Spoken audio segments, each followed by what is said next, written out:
Hello Gaming Rock, welcome back to another Roblox Piggy video. Today, I got all the pages in book 1. I'm gonna do book 2. Chapter 12 isn't even out yet. Chapter 11 is. Okay, anyway. Yeah, these are all book 2. Let me just go back to chapter 1. Yeah, I need 6 for alleys, but I'm going to read you guys book 1. So let's go. Chapter 1 house. I was tasked to investigate reports of a missing child named Georgie. As I arrived at the Piggy household for any leads, I began to notice things were off. It was unusually quiet and quaint. I don't know what that says. A breeze of unease shrouded me as I stepped out of my vehicle. Without a moment to react, I blacked out and woke up in the bedroom of the house with a beaming headache. Someone had knocked me out and brought me here, but why? If they wanted to get rid of me, why didn't they finish the job? While attempting to piece things together, I encountered a strange, crazed pig with different eyes and hunger for harm. It didn't talk. It just chased me, terrifying. As soon as I escaped the house, I decided to get back to the station and get help. What we have here seems to be much more than a missing animal case. Chapter 2. The station. Oh wait, we didn't even finish. The Piggy household looks oddly peaceful. Chapter 2, station. When I reached the station, I found it to be unusually quiet. No officers celebrating, no criminals rattling their cell doors, nothing. Then the intercom system sprouted out a warning to get to the garage. The voice sounded familiar. It was Doggy, my old partner. I don't know why he showed up on his day off. Maybe it was a distress call that all officers received while I was unconscious in the Piggy house. As I crept about to unlock the garage, I encountered yet another strange-looking pig. It appeared to have black eyes and a violent attitude, just like the last one. What is it with these animals? What happened to them, and what made them like this? Once I opened the garage door, fueled the escape car, and left with Doggy, I felt a sense of dread overwhelmed. I got out, but I did not feel safe. I needed to find out what was going on. The cells all empty. I guess they took advantage of the situation. Chapter 3, gallery. It turns out the gas can I picked up was almost empty because we found ourselves running out pretty quickly. To make matters worse, we stopped in the middle of the city. A couple of infected, as Doggy calls them, surrounded our car. We rushed into the nearby building, the gallery. I haven't been here since we started investigating a reported robbery last month. It seemed to be a little run down as well. We quickly sealed the building, only to soon realize that the infected entered as well. It was very strange to see a place once so calm become so chaotic. Doggy told me that he never liked galleries anyway. Sealing ourselves in wasn't the best idea, I'll admit it. Chapter 4, forest. Okay, I didn't read these yet, and so far, this is making a lot more sense.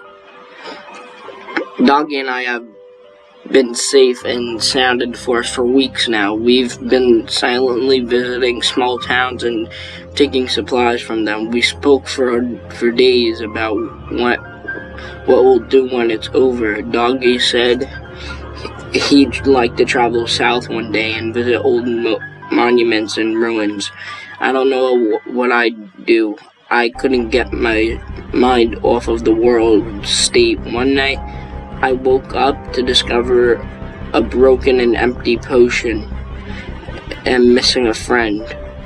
I looked around and found Doggy. He was one of them. My gut sank. I felt weak. Where did this potion come from, and why did he drink it?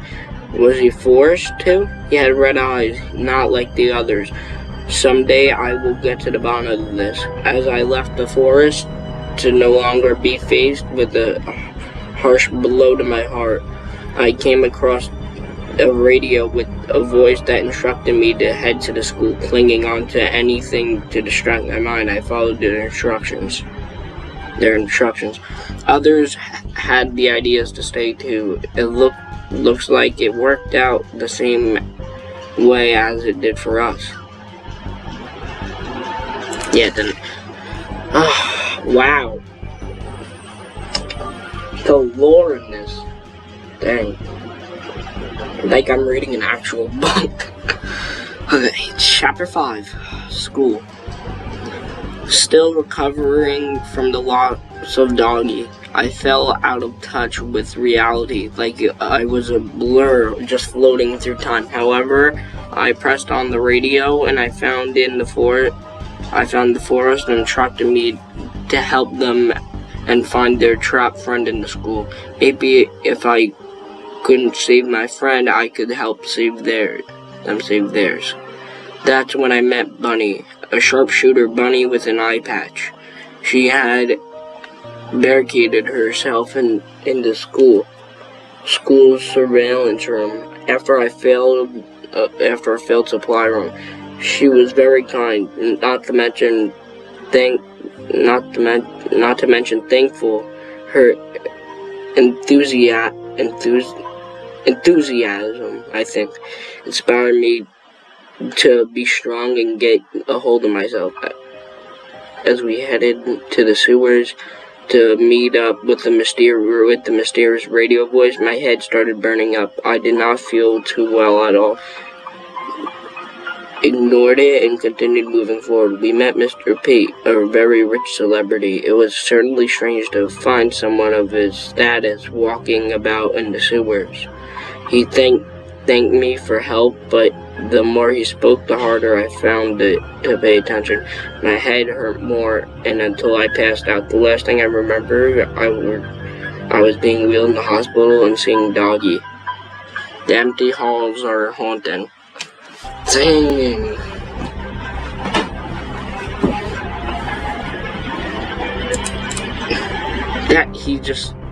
Well, you don't see Doggy anymore because he got rid of it for some reason. I don't know why. Chapter 6. Hospital. I woke up in a hospital with Bunny on my side. She seemed to lighten up when she saw my eyes open. Bunny explained that Mr. P and the researchers didn't think I'd make it, as I showed minimal symptoms of the infection. She didn't give up on me, though. I rescued her, so she believed it was her duty to protect me from being tossed out and deemed at a lost cause. Bunny also told me that I woke up in the perfect time as the place was being evacuated. A doctor was infected and caused severe panic. I jumped out of the bed and got to the rooftop where the helicopter was supposedly waiting for us. It wasn't there. They left without us to who knows where. Bunny and I needed to come up with a way to get to get out of the hospital ourselves fast. Mr. P left us? How dare him? What a mess. It certainly seemed like a rush to get out of here. Oh yeah, there's infected there. Chapter 7. The Metro. We made it out. Why do I keep messing up? I do that all the time. We made our way through the hospital and down to the underground metro. Bunny and I spoke about Mr. P. I told her my disbelief in him. I could not understand why he would not wait a moment longer for us. She explained that lately he has become more and more delusional and obsessed with his search for a cure. Upon finally reaching the metro, I started to work on repairs for the team.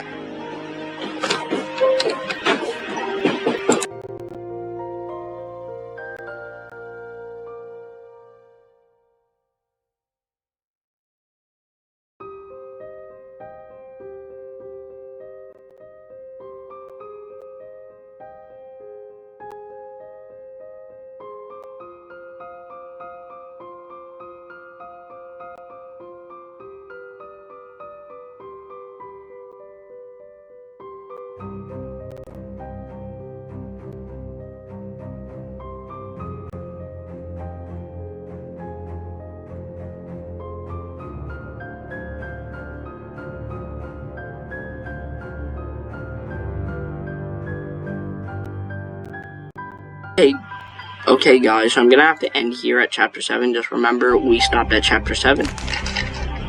Hope you guys enjoyed my reading. Bye, guys, and remember, gaming rocks.